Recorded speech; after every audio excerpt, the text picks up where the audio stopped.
Sebelum kita memulai renungan malam kita, mari kita berdoa. Bapa dalam surga, kami akan memulai renungan kami pada malam hari ini. Tuhan tolong hadirlah dalam hati dan pikiran kami melalui roh-Mu, agar kami dapat mengerti dan terlebih lagi menghidupkan firman ini dalam kehidupan kami, agar nyata karakter-Mu dalam kehidupan kami kepada orang-orang sekitar kami, terutama kepada orang-orang yang belum mengenalkan Engkau. Terima kasih Bapa. Inilah doa dan permohonan kami mau serahkan doa ini hanya dalam nama Tuhan Yesus Kristus. Kami berucap syukur. Amin. Didirikan oleh kematian Kristus. Ia sendiri telah memikul dosa kita di dalam tubuhnya, di kayu salib, sehingga kita yang mati terhadap dosa dapat hidup dalam kebenaran. Oleh bilur-bilurnya kamu telah disembuhkan. 1 Petrus 2 ayat 24. Pertama kali ketika mereka, murid-murid Kristus, berharap untuk melihat Tuhan mereka naik tahta Daud. Mereka melihat Dia ditangkap sebagai penjahat, dicambuk, dicemooh, dijatuhi hukuman, dan disalibkan pada salib Kalvari. Pengumuman yang telah dibuat oleh murid-murid di dalam nama Tuhan sungguh amat tepat, dan peristiwa-peristiwa yang menunjuk pada kenyataan itu bahkan sedang digenapi. Waktunya telah genap, dan kerajaan Bapa sudah dekat. Markus 1 ayat 15. Telah menjadi kabar mereka. Dan kerajaan Bapa dan kerajaan Allah yang telah mereka nyatakan sudah dekat, didirikan oleh kematian Kristus. Kerajaan ini bukanlah seperti yang diajarkan kepada mereka untuk dipercayai, yaitu sebuah kerajaan duniawi. Juga bukan masa depan itu, kerajaan abadi, di mana semua kerajaan akan melayani dan mentaatinya. Daniel 7 ayat 27.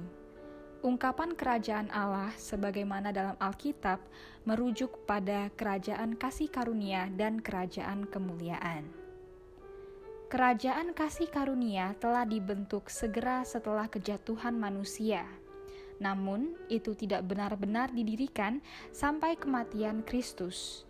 Bahkan setelah memasuki misi duniawinya, Juru Selamat telah hampir mendekati pengorbanan Kalvari. Di Getsemani, cawan penderitaan bergetar di tangannya. Bahkan kemudian jika mau, ia dapat mengusap darah yang menetes di dahinya dan membiarkan bangsa manusia binasa dalam kejahatan mereka.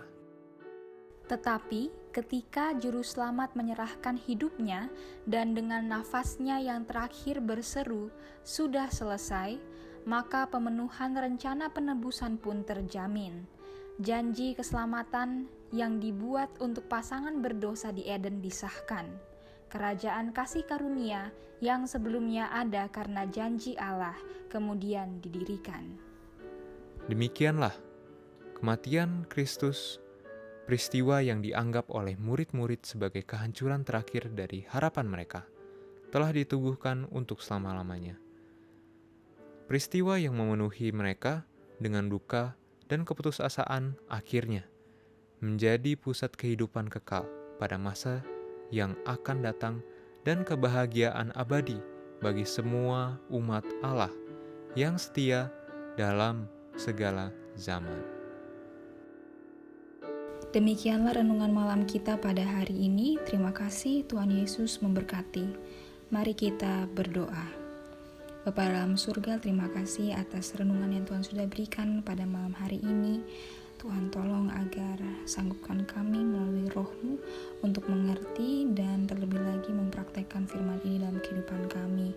Tuhan tolong tuntun kami sepanjang sisa malam ini dalam kegiatan yang akan kami lakukan. Biarlah dengan roh Tuhan hadir dan tinggal dalam hati dan pikiran kami dalam perkataan, perbuatan, dan pikiran kami dapat sesuai dengan kehendak Tuhan.